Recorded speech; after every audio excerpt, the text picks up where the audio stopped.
Hi, Saikat. Welcome to Hi, Software Gayatri. Stories. Thank you for coming here. And I know that you are one of the CTOs or directors in Mihup.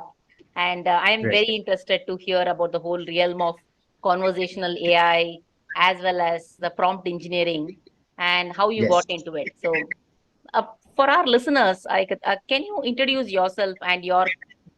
Sure. So Gayatri, first of all, thank you so much for having me here. I truly appreciate this opportunity. So thank you so much. Coming back to work, so currently I am leading the tech team at Mihup. So I'm the director of engineering at Mihup, to be precise about my role. I started off my career more than a decade back after completing my master's in computer science and engineering. And fortunately, I would say at every point in my career, I have got the scope to work on the latest things that was happening in the tech world at that point of time. Like say, when I started, there was this 4G wave that had begun in the telecom sector, and I used to work on creating this 4G network backbone. So I used to work on creating the nodes and components that actually make up a 4G network. And from there came a boom of cloud technologies, AWS, Azure, all were coming in. And then I gradually transitioned to cloud technologies, building microservices, learned how to scale them on cloud platforms, and so on. And now that I'm at Mihup, which works on this very cool kind of technology of conversational AI. So AI is something which is going to be, and in fact it already is an integral part of our day-to-day lives. So at Mihup, I am grateful to work with a group of visionaries who are leveraging AI to bridge this gap between man and machine. So our products for the contact center and the automotive sectors are actually executing this larger vision. And currently we are building this technology to kind of provide real-time assistance to call contact center executives, and also facilitate 100% interaction analysis to derive actionable insights. So so we provide a host of things. So I've been working on those things. So that's about me in a nutshell. Wow. So you've used so many jargons now. So interaction, prompt, as well as conversational, as well as Right. the. Let's start with things which everybody is aware, right? I know 5G is now common, and we are also using and able to make advantage of 5G components and everything. Yes. So Yes. start from there and say uh, what got you started. Even before that, maybe in software, what was the initial reactions of using software? I know we're all, at least your generation is software born. Yeah, Yeah. but what got you excited about software? I think that will really be great. Right. Right. So we were from a generation where we saw Windows 98, right? At that point of time, so it was something over the top, and we used floppy disks, which were 1.44 MB at that point of time. From there, we saw the journey. Like we went to CDs, DVDs, and we had games like Mario, and now we play something like, say, Counter Strike, which is GPU, which is having GPUs used in it, and a host of stuff. So this transition, this evolution of the software industry, I would say, during my college days, that got me fascinated, and I was always excited to work on something like this. So luckily, just when I passed out, I got offers from a company where I got the scope to work on this 4G at that point of time. So that got me started, and I never lost the interest from thereafter. So that fueled my rest of the, I would say, 10, 12, 15 years after that. So when you say you were in building component in 4G and 5G, are you talking about the over the top applications, or is it inside the LTE or the long Inside, range aspects of it? yes, inside the LTE. So there are multiple nodes actually which build up this entire LTE network. So I used to work on that. So from there we transitioned. So I transitioned to cloud. From there now to AI, where at Mihup I am working on this interaction analysis part, where we analyze calls between the man, between a contact center executive and a person. So which goes on in an automated fashion. So that's the whole journey that I've gone through. Sorry, I know. Now you have to explain what conversational and when you what do you mean by man and machine? So I know Right. when we talk about earlier when we used to have IVR, we used to be able to press one, two, whatever, and then we used to be able to. Yes, yes. It used to get directed to the appropriate agent, where they will Right. have our information to that extent. I think at that point in time we used to call the CRM. So that extent they'll be able to say hi, Saikat, and then they will have all the information at the history level, right? But Right. how are we? How is that aspect transitioned using AI as an engine? Right. So so previously and even nowadays, the only medium, so one of the mediums of talking to a machine is like either you type some commands or you click on something, then it gets initialized and then it works on its own. But going forward and even today, so we are using modes where we can talk to the machine, right? So we can talk to a machine like we do with a human being. We can speak out commands, and we have someone else, like some machine, which is responding back to that. So that is becoming a reality, and that is going to be the norm, say 2 3 years, 5 years, 10 years down the line. So there comes the importance of conversational AI. So somebody has to analyze these conversations and then get back with the correct response to it. Somebody has to, so the machine has to understand what a human being wants to say and then get back with the correct response. So that is what we refer to conversational AI. So in our case, what we do, suppose in contact centers, they take a huge amount of calls every day. A few hundreds of hours of calls are taken every day, and it is not possible for somebody to listen to those calls manually and check if something went wrong in that call, if the customer was not happy in that call. So we analyze those calls and we come up with meaningful insights, like what happened in that call. So how could have the customer experience been improved. So we come up with those kinds of insights. So that is what we do at the contact center end, and we also provide real time prompts to our agents, so that they can make their conversation better with the customer. So that is one. We are also into the virtual agent part, where we actually so we sit at the car dashboard, and nowadays the high end cars are having features like voice commands, right? So the driver can say some command, like say turn on the AC. So machine has to understand that first, then take an action. So that is what we refer to conversational AI.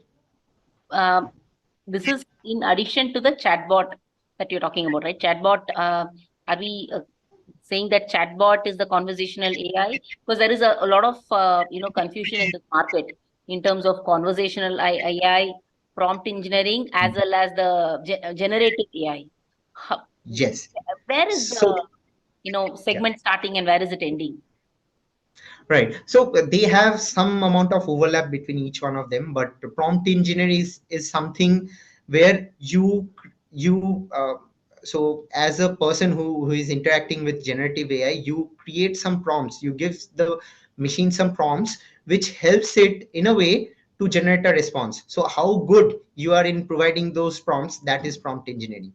So when you talk about generative AI, it could be a host of things. So it could generate some response for you, like it does in chat gpt. It could generate some images, like there are some uh, other models of AI which could generate an image, which could generate some kinds of sound. So everything which generates a response based on the user's query is kind of a generative AI. So that's the difference between those two. And conversational AI is more like, so when somebody is speaking to a machine, so how does the machine understand what the human being is wanting to say. So that's what is conversational AI.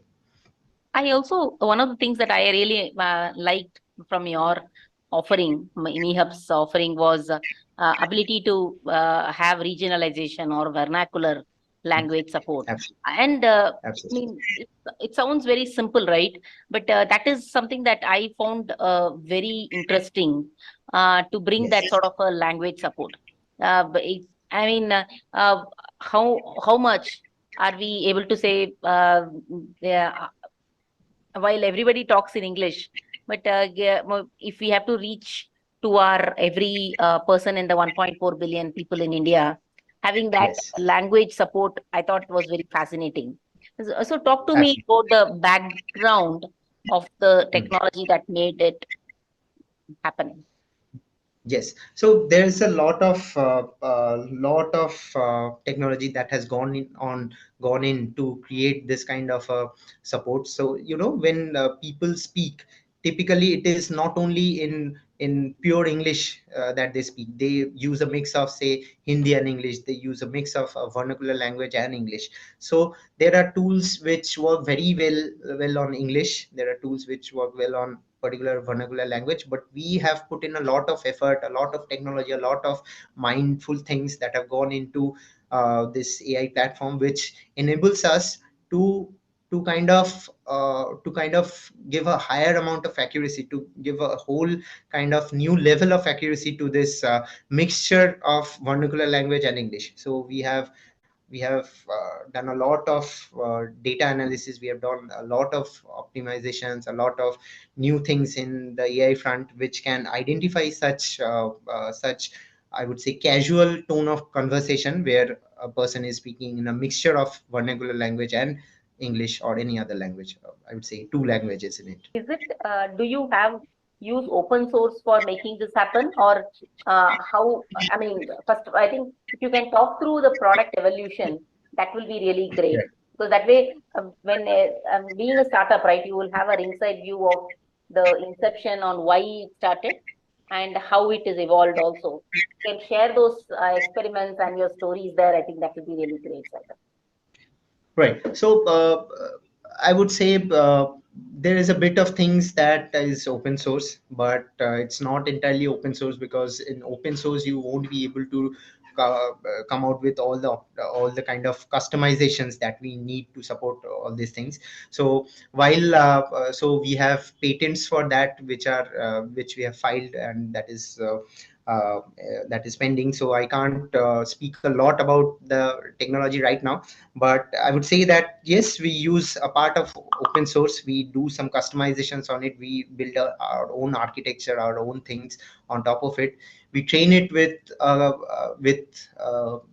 some data which we have prepared over the years of experimentation and with evolution. That data we have prepared, that also helps in building the product that is in a situation right now.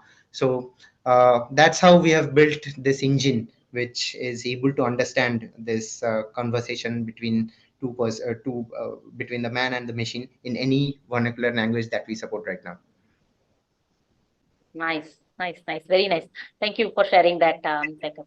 So, let me take a step back and see, and can you share your journey on actually how did you learn yourself the whole when you moved from cloud-based technologies to this sort of uh, Right. technology? How did you learn? How what was your journey like? Right. So I had one philosophy always, I I chose places where I had scope to learn. So when, as I said, when I first started, I was working on 4G. Then I moved to cloud, and then I moved to AI. So so unless you challenge yourself, unless you give yourself a tough challenge to compete with, you won't bring out the best out of you. So that's how actually I would say I learned AI. So specifically, if I say, so there is no shortcut. So you have to dedicate time. I have gone through a lot of blogs and researches, and that way you get to learn things. But learning is not the end of it, because you have to do hands on as well. So unless you get a scope to do that, you won't be able to apply your learnings. So that's why it is important you you work in a place which gives you the scope to work on that. So you learn something on your own, and then you get to apply it. You get the responsibility, you get the freedom to kind of experiment. So then only you can learn, and I learned in the same way. So I read something, I got the opportunity to experiment on it, and that's how it went on. And now so this transition has happened in that way. Lovely, lovely. I hope our listeners are taking notes on it, because what happens is technology is, I mean, so rapidly changing. Right. If you remember, folks who were in working in the mainframe world of it, they said, "Oh, now I have to learn a new technology called open source and Java or whatever that is." Right? That was one phase of it. And if we had passed that chasm, learning a new way of setting up an environment, it's no longer somebody else will do. You have to do it yourself, and doing a cloud and everything, right? And then now Right. ability to train machines and Right. understand by ins and outs of systems. I think that is unless we apply ourselves and Right. really take that beginner's mindset, that is going to be hard. So Right. have Right. you helped somebody else also go through this journey, Saikat? And how has that been in terms of mentoring? Right. So I would say, so you don't choose an easy path. So choose the one that would challenge you. These challenges will actually bring the best out of you automatically. So don't take a shortcut. So, early in your career, your entire focus has to be on learning, because that knowledge will propel, that knowledge would fuel the rest of the 20-25 years of your career. So early in your career, join a place where you feel you would be able to learn a lot. Just don't go by big names, so that you can brag about with your friends and family. So every professional needs something to succeed in his field. Like, let's if I talk about a wrestler, so he would need muscle strength and technique to kind of excel in his field. So in our field, it is all about the technology that you get to learn. So you gather more knowledge day in and day out, and that's how you would sustain yourself, you would excel yourself in the rest of the career. So I would say, don't take any shortcut. Just choose a place where you always have some opportunity to learn. So that's how you prepare yourself. That's the only way, I think. Not taking shortcuts and taking people along in that learning journey. I think Yes. that is very key in terms of taking it, because we've always been good at group learning, right? As a society, Right. we actually learn better. That's why we have classes which have more than so many people, and Right. by and large, if you know somebody else has learned, and along with that, I think that's going to it gets that much easier. Uh, so, what next, Saikat? I think for you as a person, right? What do you look forward to? Uh, I So nothing much. So I am always keen to learn what is coming up in our field. So so uh, so so I would say, so learning is my mantra for success. So I would continue to follow that. So wherever we see there is some scope, so we dig into that and try to experiment, like whether there is some scope of work on it, whether how can we build it to build some new use cases. So that's how we maintain it at our end. So that's how I would say I would like to continue for the coming years as well. so uh, when you look at a time turner, right? We always when you talked about floppy disk and how this is evolved. Um, how will you look at it, let's say 15 years down the line, 20 years down the line? um, how do you think it's going to evolve? There is lots of conversations around no code as a possibility. Yes, yes, There is a there is yes, also this thing around creating a separate network, blockchain powered network that is yes, there. yes, So lots of such trends are going on. How, which yes. mega trend do you think is going to really power ourselves as we step into the next 10-15 years? So I would see. So if I have an opportunity to glimpse into the next 15 years, I would say I think it would be a mix of AI and medical science that is going to take it to the next level. So we are, so there is one big challenge which we have not yet overcome. So that is uh, learning how our brain works. So there is a lot of biotechnology, there is a lot of medical science, and I would say combination of medical science and computer science based researches that are going on, how we can reverse aging, how we can deal with the complex medical problems that we don't have a solution yet. I think AI, AR, VR, and those things are, and plus medical science is going to be on the next level in the coming 10-15 years. So that's my personal feel about it. But so there is a lot of research that is going on in that field, and I find it truly amazing. So Meta is where the Yeah. whole world is moving towards. That's your bet. Yes, yes, truly. So I hope we are able to come up with something which helps alleviate our problems that we face today. So be it from reachability to the remotest part of the world, medical reachability to the remotest part of the world, to the complex medical diseases which we are not aware of even how it happens. So I think software, AI, uh, these can breach those gaps that we have right now. Very nicely put. So, can you share some stories where, in the recent time, you could not believe that AI was very helpful for you to take a call or take a you or your somebody whom you know had used it for your real life application?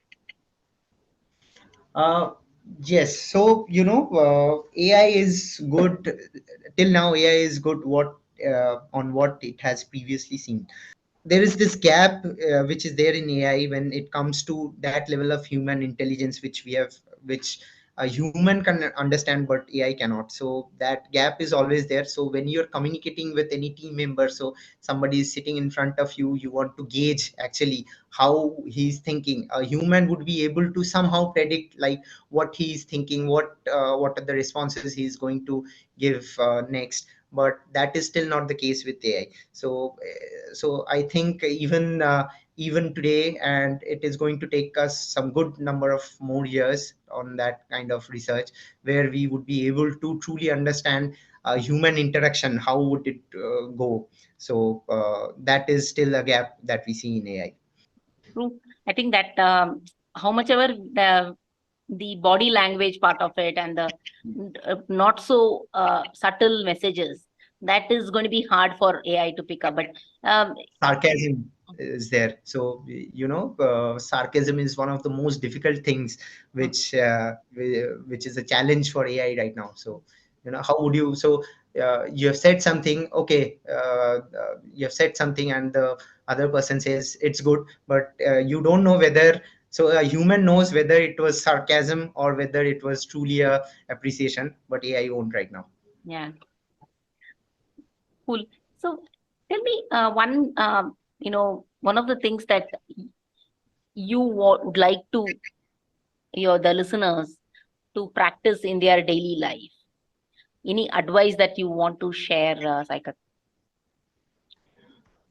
So I would say that software is a very dynamic field.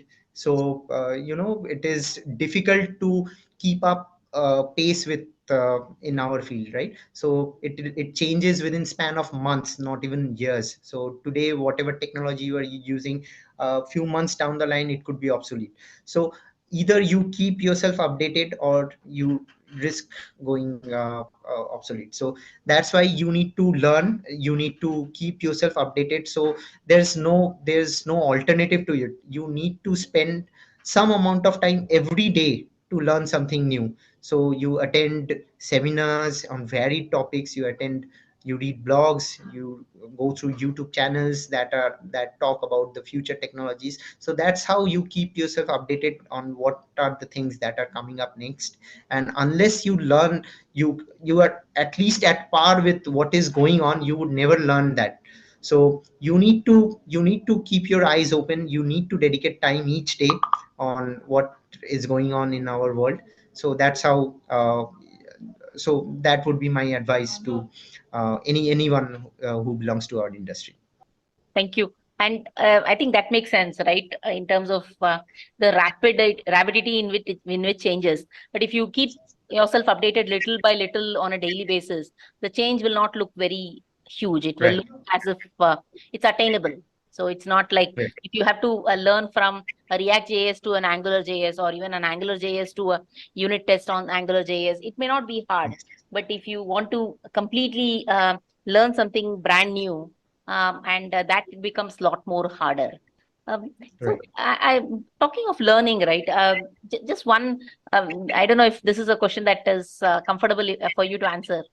Is um, while software in India has been primarily in Pune, Bangalore, Chennai, and Hyderabad, and some of these key locations, I observed that you are based out of Calcutta. And Yeah. how is the software scene in Calcutta, and how do you find it different in Calcutta? So it's I would say there's no dearth of talent in here. So there are good colleges, good schools, and people are. You have a lot of good talent over here. So opportunity wise, you need we so it is not at the same at in the same league with Bangalore right now, but it is a bit different over here in terms of how the opportunities are, but it is almost the same in terms of good talent. So that is how the scene is in Kolkata right now, and it is true with the same it is true for other tier 2 cities, tier 3 cities in India as well, because many companies are looking to kind of capture this talent pool that is there in tier 2, tier 3 cities, and even in tier 1 cities, but which are not at par with Bangalore, Chennai, or Gurgaon in terms of software industry. But there is a lot of good talent which is available there, and people are looking to capture that. Thank you for sharing that, Saikat. In fact, my view is given the historically the best of the brains are in the are from the Bengal side of it. So it suits naturally to have that erudite view into software. So I'm sure it's the future where software is going to really deep root into not just Kolkata, but also the tier 2, tier 3 cities also. Yes, yes. So thank you so much for your time, and I really, really appreciate it, Saikat. I love talking about your own journey in terms of learning from telecom to AI, ML models for tomorrow's problem solving through AI, and also your own journey. I loved it. Thank you so much for your time today. Thank you, thank you, thank you. It was a pleasure.